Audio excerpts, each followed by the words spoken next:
Welcome back to another Q&A video. Let's get it started. Alex, what do you think of, I quote, if you rest more than 5 seconds between reps, count as a failed rep? This is written in Stronglifts Q&A, so it's meant for compounds.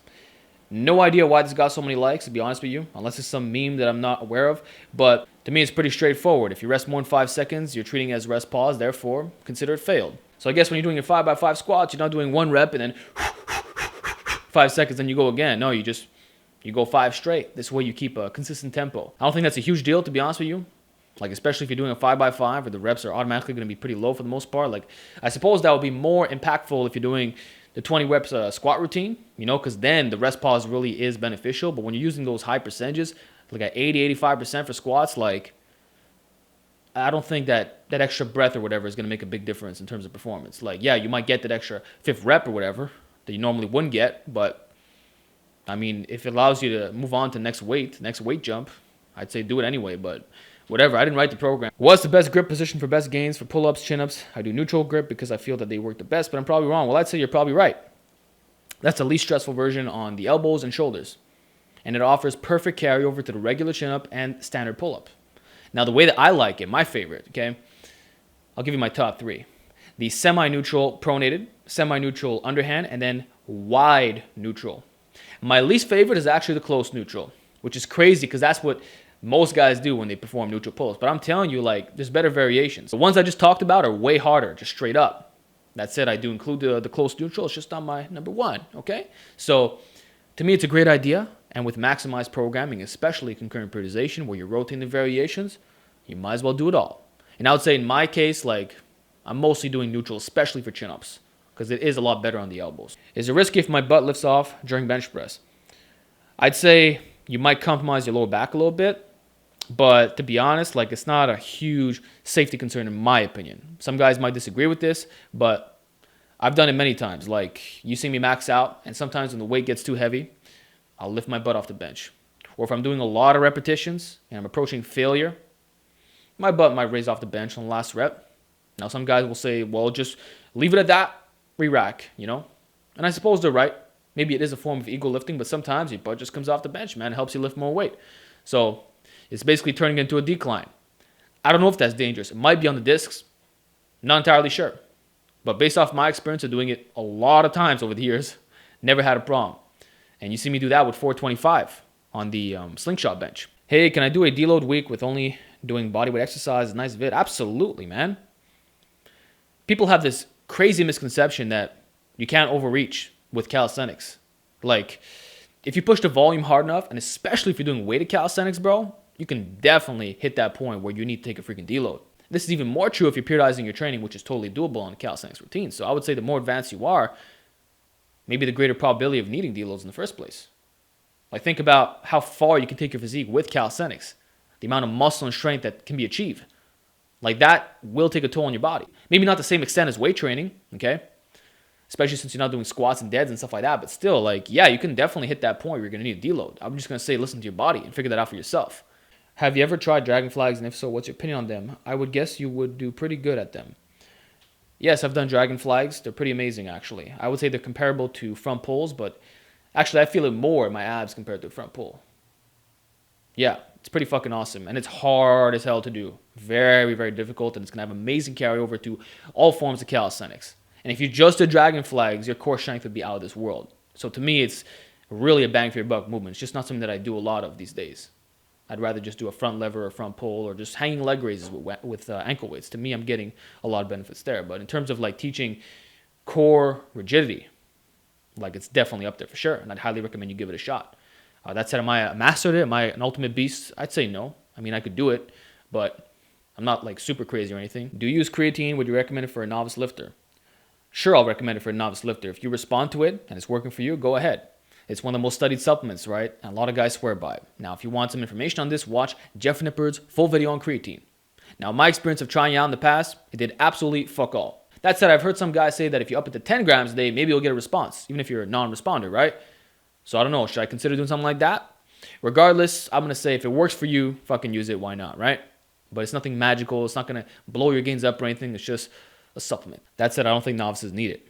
But if they want to go that route, sure. That's like asking, should a novice take whey protein powder or whatever? Like, okay, do it. Do you think food is number one factor when it comes to breaking plateaus? Absolutely not. I think programming is the main issue for most lifters. I mean, nutrition is not that complicated, guys. Reach your macros, calorie surplus. What the fuck is so hard about that? If you're doing that and you're still having plateaus, then it's not a nutrition problem, okay? In most cases, it's just you're not managing volume intensity the proper way. You're not being specific enough.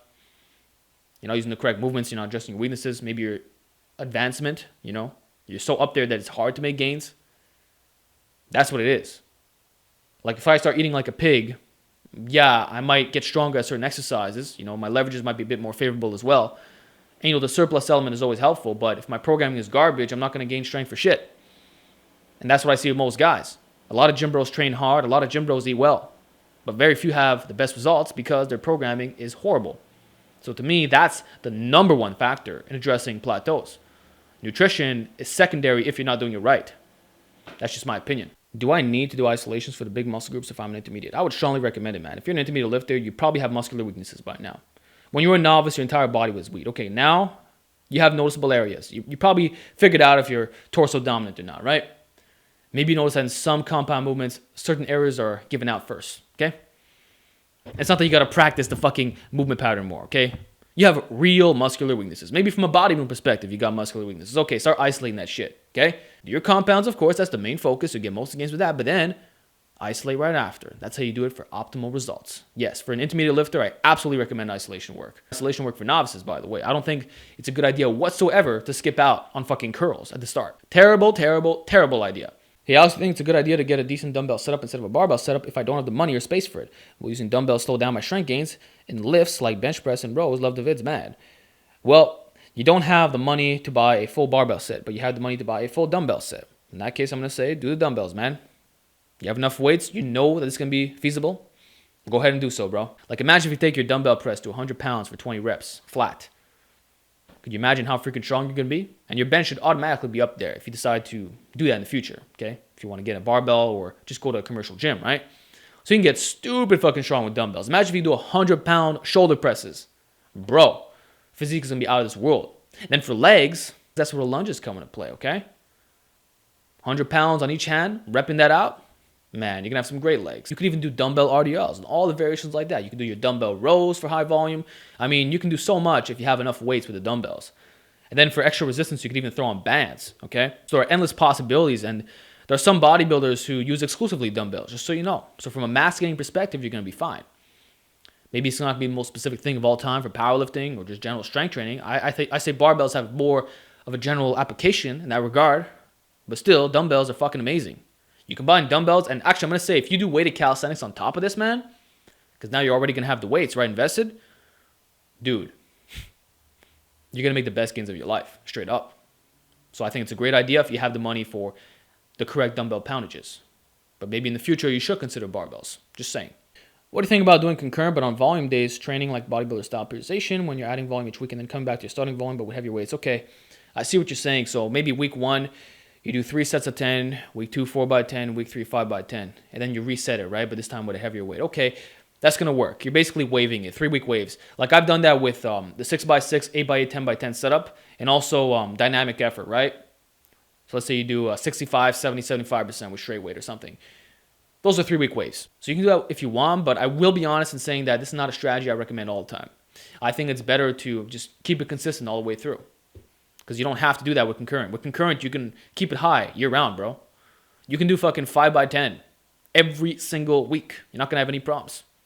All you got to do is rotate the variation, and you're fine. I suppose with the method that you're talking about right now, it allows you to prolong a given exercise. Because now, you're overriding the biological law of accommodation through the manipulation of parameters, the percentages, okay? And the sets, the reps, and all that. Which is one way of doing it. That's why you can keep it for 3 weeks just in the same lift. So if you want to make your training a little bit more basic, that's where the 3-week waves come into play, and it definitely works. But like I said, I think you'll get better results if you just keep the volume maxed out all the freaking time. But you do what you want. Yo, Alex, I can't progress any further with 5x5 for weighted chins. I can do 5 reps with about 45% of my body weight. Am I still a novice in this lift, and what can I do to overcome this plateau? Okay. Well, 5x5 linear progression. Have you tried 3 sets of 5? Have you tried lowering the volume a little bit? Have you tried linear progression with triples? Like, have you really exhausted all of your options here? Because, yeah, 5x5 is pretty tough. I can see you plateauing on that. But what about a different strategy, right? It's still possible, man. So I'm going to say maybe you should lower the volume a little bit or just up the reps in general. Try like a 3x10 and see what you can do with that. Otherwise, I'm going to say, yeah, move on to an intermediate routine. Try concurrent periodization. You're going to break through that plateau in no time flat, right? But to answer your question, if you're still a novice or not, base it off like your linear progression. Did you really tap out all the gains possible, right? After doing high volume push-ups, I feel pain in my front delt area when I put pressure on it. Is this normal or am I up for an injury? You will feel your front delts when you do push-ups, especially for high volume. Like when I used to do that a lot, I would get the same thing, but it was never a negative pain. Like I never felt like, okay, I'm going to get snapped up. It was just muscular soreness, muscular pain. Because when you do a push-up, the shoulders are highly engaged. It's just the way it is. Like I would get a crazy pump in my chest, shoulders, and tris. But I would say shoulders, like they would always get a crazy, crazy pump. And I would feel my front delts 100% of the time. But never did I feel that I was getting snapped up from it. It was never rotator cuff. It was never the AC joint or anything. Like it was never a bad pain. And you can tell the difference between those. Now, if you're telling me that you're feeling some snap action, like it's not the same as just some regular DOMs or whatever, then I would say maybe you should be a little bit concerned. And perhaps for you, you're doing so many horizontal pushes, but not enough horizontal rows. So I'm going to say up the rowing volume, man. Twice the volume of your fucking push-ups. Maybe that's all you do. I don't know what your routine is like, right? Maybe you need more rear delt action in there. Maybe you need better form on your push-ups. Maybe you're not staying tight enough. Or maybe you're flaring your elbows out to complete max and you're going really, really, really wide when you don't have to, right? So narrow out the grip, tuck those elbows, Could be a lot of factors, bro. But I'm going to say if it doesn't feel like you're getting snapped up, continue to do what you're doing. I really hate lifting heavy on squats, but want to get stronger on the big three. Are bench and deadlift enough? I mean, you want the biggest total possible. Why are you not going to squat? Like, it doesn't make any sense. Yeah, if you want the biggest squat possible, you have to squat, bro. It's just the way it is. Now, you don't have to do the traditional bar back squat. Change up the variation every single time. Maybe then you'll get more enjoyment out of it, and you're still going to get excellent carryover in this regard. So max that every week on a squat variation of your choice. Week 1, it could be a front squat. Week 2, a zercher squat. Week 3, a back squat. Next week, it could be a squat with bands. Then you could change the band tension again the next week. Then you could be a fucking pause squat. Like, constantly mix it up. Safety bar squat, Maybe then you'll get more enjoyment. Try that out, okay? Now, could you get a decent squat without doing any form of squats? I'm going to say yeah. Get strong as fuck on your lunges and all that, and you're already going to be pretty strong, but you're never going to maximize your potential. So what are you trying to get here? What numbers do you consider to be amazing, to be good? What's respectable to you? Because, yeah, if you do a lot of lunges, and all the variations of those types, then, yeah, you're going to get very strong. And, of course, the deadlift is beneficial in that regard as well. But I'm going to say if you want the biggest squat possible, you have to fucking squat. Straight as that. Isn't in concurrent periodization the short duration of exercise usage problematic in terms of tracking progress, getting used to new exercise, etc.? No, it's not. Because every movement that you do, provided that's specific and addresses your weaknesses, will yield automatic carryover. So whenever you go back to a standard exercise, you automatically get stronger every single time. That's if you do it right. So there are no proms strength-wise. It's just a matter of, can you keep track of it? Are you going to remember what those PRs were? If not, get yourself a workout log. I actually made a video about this a while back. It's perfect for concurrent, man. So every time you max out a new exercise, write that down. Write down the fucking number. This way, when you go back to it in a month, you could say, okay, now I got to up the weight 5-10 pounds. And then you're good right off the bat. It's perfect. So I would say it's only problematic if you can't remember your PRs. And now you're going in, you're just spinning your wheels. But provided you do it correctly, I see no issues whatsoever. And Louis Simmons always said that to adapt to training is to never adapt. In terms of getting used to the exercise, that depends what your level of advancement is, man. Like if I do a 1 rep max flat bench, okay, week 1, and then week 2 I try that again, I will not get a fucking PR. It ain't happening, period.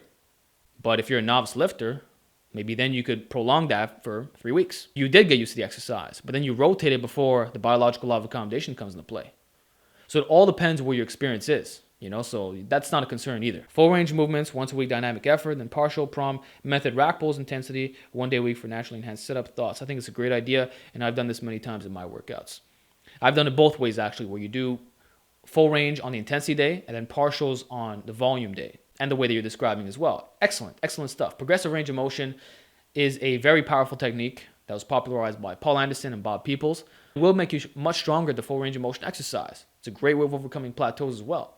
Okay, so prom, fantastic, dynamic effort. I'm a big fan of speed work and all that, and just high set, slow reps. So to me, that combo, perfect. And your deadlift's going to raise like crazy if you give this a shot, for sure. And you're blending the best of both worlds in a way that recovery will never be a problem. Because you got 1 day for full range of motion, okay, which is very stressful on pulls for the most part. Then you got your partials. Maybe you're doing a low block pull or something. which gives you a little bit less stress on the lower back, but you're still getting a lot of volume in. It's still specific. The carryover aspect is taken care of, and then strength and size, you're good. So to me, it's an excellent idea for sure. Okay, this guy is asking if he can replace all the movements with neutral exercise except squats for the shoulders, right? Because you already injured them. Yes, I think that's a very good idea. And no doubt this is going to work. Like, you don't have to be confined by the laws of powerlifting or the laws of whatever the fuck you see on the internet that guys are so dogmatic about these days. Like, if neutral presses feel better on your shoulders, do that. Why not? Do neutral overhead press, neutral bench. You know, you can rotate the grips on that. You're perfect. Same thing for your extensions, man. You can do neutral skull crushers of all types. Same thing with dumbbells, bro. When you do your dumbbell press, keep it in. You don't have to flare it to the sides, bro. You're still going to get great results. Why would you not? If you induce progressive overload on all the neutral variations, why would you not get strong as fuck? Why would you not get jacked as fuck? Think about it. Of course, you're going to get excellent results, and your shoulders will thank you in the process. Now, do I think you have to go down this path? Probably not. I think if you use proper form on your straight bar work and all that, you should be good. And there are devices that could be helpful in this regard, like the slingshot, for example, okay? But if you really feel that neutral is the way to go, gives you no pain whatsoever, fantastic. Keep doing it. Okay, so this guy asked me a question about OHP. He has a 245, 100 max, and then the Z press of 185, and he's been doing all kinds of different things, but he's not able to get over this plateau. So what's the problem? Okay, I'm going to say it's because you're strong as fuck, bro. Like 245 OHP is really up there, and just adding 5 pounds to that lift is going to take some time. So I wouldn't say there's anything wrong with you necessarily. Like, it's just, you've hit a crazy fucking number. Like, I don't think you realize how amazing this actually is. That said, I think you have a weakness, because I have the same Z press as you. Actually, I did a 185 for a double or triple years ago, and my overhead press is not as strong as yours. So I think you should definitely keep doing the Z presses, because there's a weakness that's been identified. Keep doing that shit, definitely. But maybe it's not the exercise selection that's the problem. Maybe it's just the fact that you need more time because you're very advanced, and also the periodization itself. Are you properly managing your volume and intensity? That's what I would address. So I would pay less attention to the exercise selection, okay? Keep doing your Z presses, your standing presser with a pause, all your various grips, you know, maybe your Swiss bar stuff, your dumbbell press. Keep doing all that stuff, okay? But start periodizing differently. Experiment. I'm going to recommend concurrent, but there's other models that exist, okay? So I think you should target that instead of, hey, should I do more Z press or whatever? So to me, that's the main issue, but keep up the good work, man. Like, you're really strong. Okay, last question of the week. Are you going to fight your hair loss or eventually embrace it, buzz your head like you did before? I don't know, bro. I seem to be doing fine with this particular haircut. I know it's thinner and it's recessed a bit, but what do you want me to do about it, right? For those asking, like, are you going to use minoxidil and stuff? No. I've used it before on my beard and it worked very good, but the thing is, for your head hair, you constantly got to be on it. So you're on it for life, basically. Fuck that. Also, it gave me terrible side effects. Like, I got all kinds of bloating in my face. And also, like, dark circles under the eyes. And aging. And I'm not going to put that on my scalp for years on end. Like, fuck that. Plus, I don't know how healthy that stuff is long term. Although that wouldn't be my main concern with minoxidil specifically. Now, the main issue is fucking finasteride, bro. I will never use that drug in a million years. I don't recommend any of you guys go down that path because of the possible sexual side effects. I think there's like a 5% chance of getting permanent ED. Fuck that. I'd rather be completely bald than go down that path. No way. And for those saying, oh, it's a small risk, tell that to the people who experienced it. So those options are out of the way. So basically, you got to do the natural route, you know? And I do include, I do the massage with the wooden brush. I used to do derma rolling back in the day, but I stopped doing that. And also some occasional hair masks with like castor oil and peppermint. And that's about all I'm doing, okay? And just taking care of my health with diatomaceous earth and various herbs and plant-based nutrition and all that stuff. So I know it's going to get worse, but I guess until we have better technology, I can't do shit about it. Unless you get a fucking transplant when I'm older or something. But do I really have to do that? Like, should I do an FUE? I don't even know, bro. Like, I actually look really good bald. And I did that look for a long time on purpose. I didn't even realize at the fucking time that I had some Norwood action going on. I didn't even fucking care. To me, bald was such a badass look. So it looks fantastic on me. I have the optimal head shape and everything. So I'm very grateful for that. But it is maintenance work. Like, you gotta do that shit very frequently. It's fucking annoying to do. I suppose you get used to it though, right? And also I've heard that even if you are bald, you're always gonna look better with a full head of hair. I don't know how correct that is, but whatever.